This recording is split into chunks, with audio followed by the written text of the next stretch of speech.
Good morning and नमस्कार दोस्तों, स्वागत है आप सभी का एक बार फिर से आपके अपने YouTube channel GK search engine पर। आज है 18 दिसंबर और 18 दिसंबर से रिलेटेड राजस्थान करंट अफेयर्स के जितने भी इंपॉर्टेंट क्वेश्चन हैं सभी हम इस वीडियो में डिस्कस करने वाले हैं।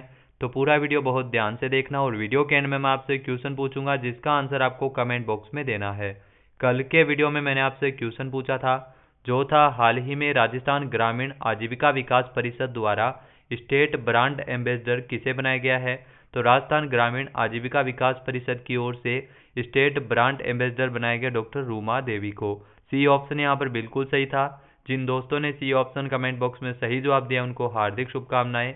अंतर्राष्ट्रीय स्तर की fashion designer doctor Ruma Devi को राजस्थान ग्रामीण आजीविका विकास परिषद की ओर से 13 दिसंबर को जयपुर में आयोजित कार्यक्रम के दौरान स्टेट ब्रांड एम्बेसडर इनको बनाया गया है। तो रूमा देवी कहाँ से है? तो रूमा देवी है वो राजस्थान के बाड़मेर जिले से संबंधित है। जयपुर के इंदिरा गांधी पंचायती राज संस्थान में राजीविका की ओर से आयोजित समूह संबल संवाद कार्यक्रम के अंतर्गत ग्रामीण विकास एवं पंचायती राज विभाग के संयुक्त तत्वावधान में ये कार्यक्रम आयोजित हुआ था।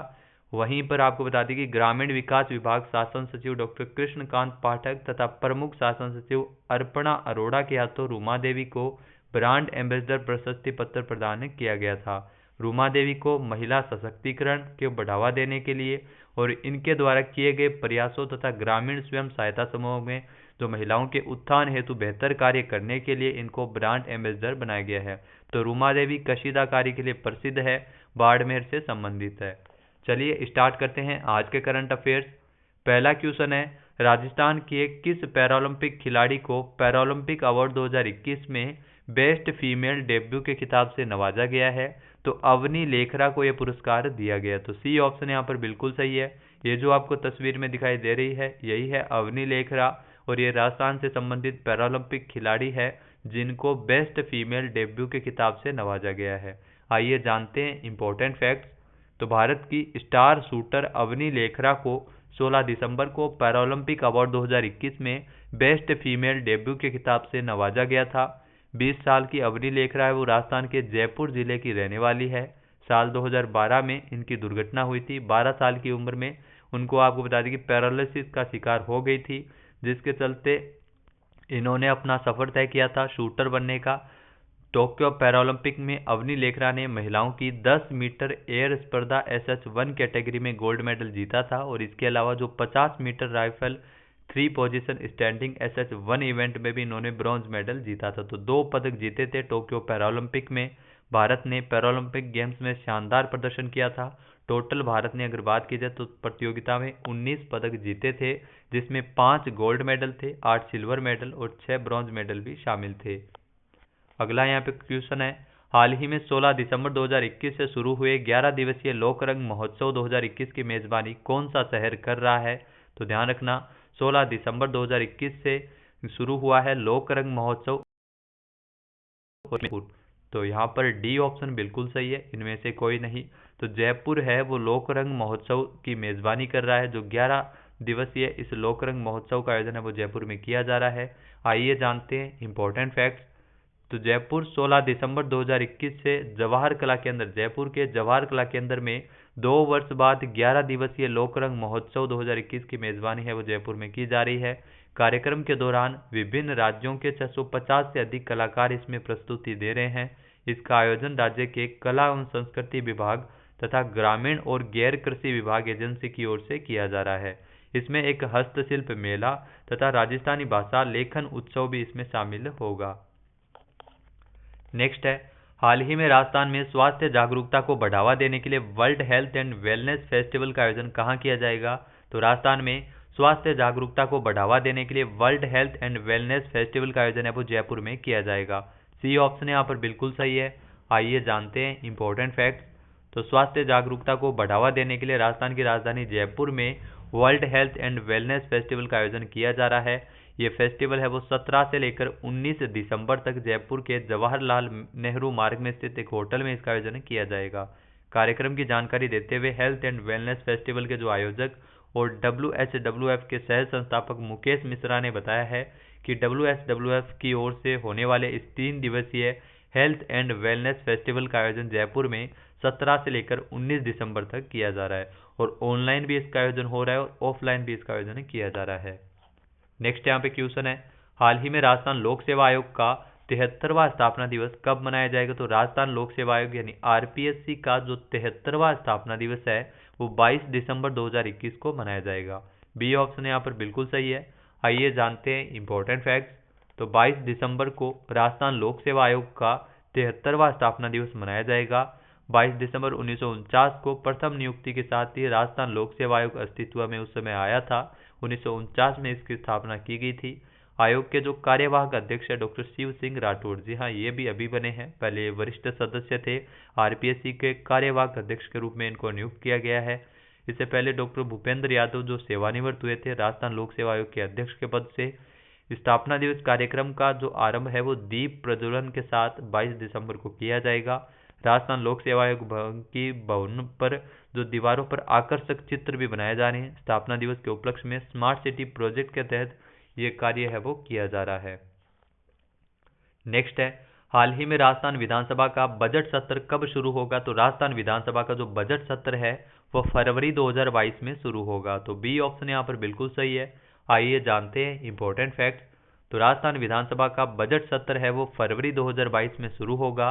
सत्र की शुरुआत राज्यपाल के अभिभाषण से होगी।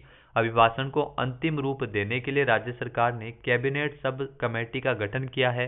शिक्षा मंत्री बी.डी. कल्ला के संयोजन में बनी इस कमेटी में मंत्री शांति धारीवाल, प्रसादी लाल मीणा जो राजस्थान के चिकित्सा मंत्री है, रामलाल जाट और डॉक्टर सुभाष गर्ग को सदस्य के तौर पर इसमें शामिल किया गया है।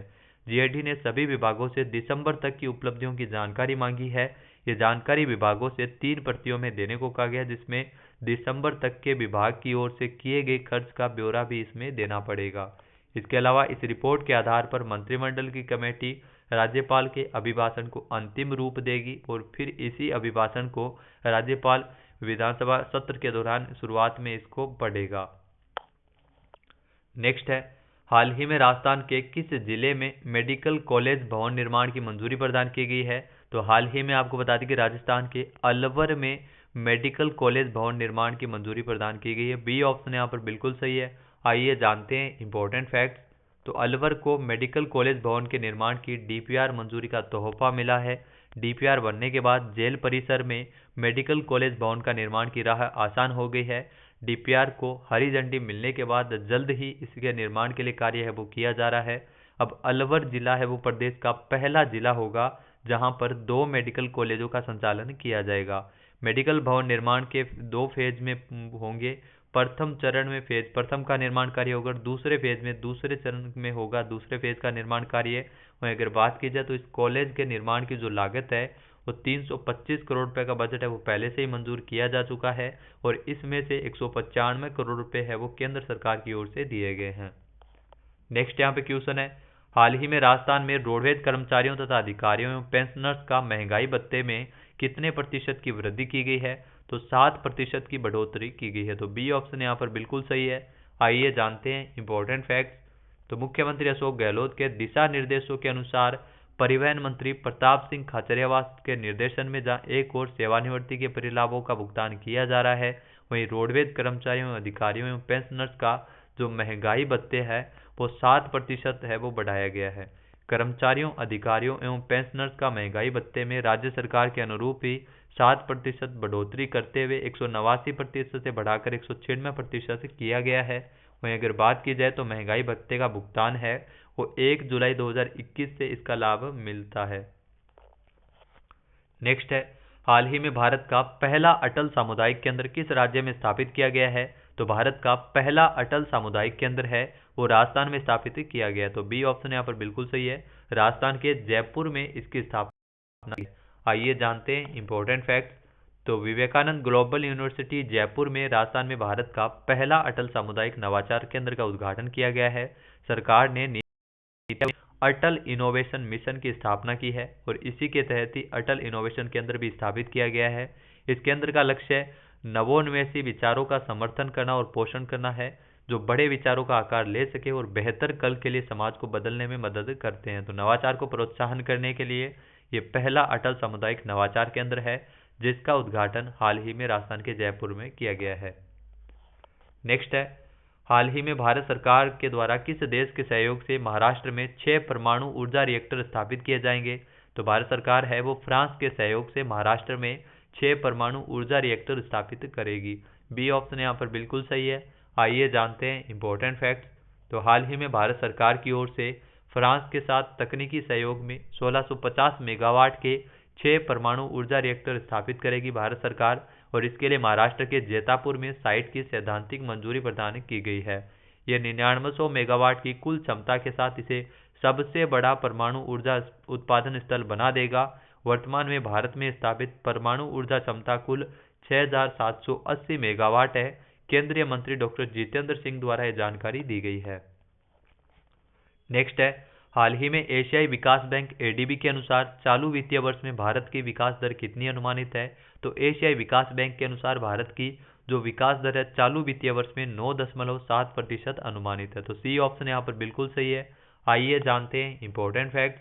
तो एशियाई विकास बैंक यानी एडीबी ने 3 महीने में लगातार दूसरी बार मार्च 2022 में समाप्त होने वाले वित्तीय वर्ष के लिए भारत के विकास दर के अनुमान को घटा दिया है। अपने नवीनतम सप्लीमेंट के अनुसार चालू वित्तीय वर्ष के लिए भारत की जो अनुमानित विकास दर है वो 9.7% आंकी गई है। सितंबर 2021 में इसका 10% रहने का अनुमान था। फिर से एडीबी ने इसको घटाकर 9.7% तक अनुमान है वो लगाया है। सितंबर के 8.8% के पूर्वानुमान की तुलना में साल 2021 में दक्षिण एशिया के 8.6% रहने का अनुमान है। नेक्स्ट है, हाल ही में जेएसडब्ल्यू नियो एनर्जी ने राजस्थान सरकार द्वारा राजस्थान सरकार के साथ मिलकर किस जिले में हाइड्रो पंप स्टोरेज प्रोजेक्ट स्थापित करने के लिए करार किया है? इसका सही आंसर आपको कमेंट बॉक्स में देना है। एक बार फिर से सुनिएगा। हाल ही में जेएसडब्ल्यू नियो एनर्जी ने राजस्थान सरकार के साथ मिलकर किस जिले में हाइड्रो पंप स्टोरेज प्रोजेक्ट स्थापित करने के लिए करार किया है? इस क्वेश्चन का आंसर आपको कमेंट बॉक्स में देना है। और अगर ये वीडियो आपको पसंद आए तो इसे लाइक और शेयर जरूर कीजिएगा। साथ ही साथ हमारे चैनल को भी जरूर सब्सक्राइब करें। वीडियो की जो पीडीएफ फाइल है वो आप वीडियो के डिस्क्रिप्शन बॉक्स से डाउनलोड कर सकते हैं, और इस क्वेश्चन का आंसर आप वोट करके भी कर सकते हैं। वीडियो देखने के लिए धन्यवाद। जय हिंद, जय भारत, जय राजस्थान।